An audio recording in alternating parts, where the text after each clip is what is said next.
The purpose of this assignment is to perform a level order traversal of a binary tree and print the traversal result on the screen. To achieve this, we create a node class to represent the binary tree nodes and a binary tree class to manage the tree structure. For the traversal process, we use the breadth first search method to visit the nodes in a sequence and define a level order iterator inner class this purpose. This iterator uses a queue data structure to traverse nodes in order, implementing has next and next methods. Finally, we test this iterator by creating the tree in a tree demo class and printing the traversal result in level order. Now I will create a tree demo class and I'll test my codes in this class.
Now, in this code block, manually constructs a binary tree structure. First, the root node of the tree is assigned the value 1, and then the left and right children of the root node are added as 2 and 3. After that, the left and right children of node 2 are defined as 4 and 5. As a result of these operations, a tree structure is obtained where the root has the value 1, its left child is 2, its right child is 3, and node 2 has a left and right children as 4 and 5. This structure allows the tree to be constructed in a sequential manner from the root to the branch. Since each node addition is a simple assignment operation and it takes O1 time, and as the number of operations is fixed, the overall time complexity is also O1.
In this code block, I print the binary tree that I created using the level order traversal method.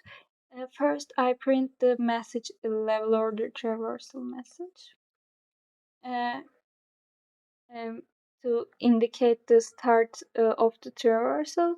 Then I create a level order iterator object from the binary tree class, which is used to traverse the tree nodes in level order. Next, I start a while loop to check whether there are more nodes to traverse using this method inside the loop. Um, I use uh, this method to get the next node and print it on the screen. I print the nodes with a space between to achieve a more organized and readable output. In this way, I display the three nodes on the screen in a breadth first order, starting from the root. And I will run my code. Actually, my code result should look like this. In this output, you see the structure of the binary tree. At the very top, the root, there is a node with the value 1, which represents the starting point of the tree, also known as the root node.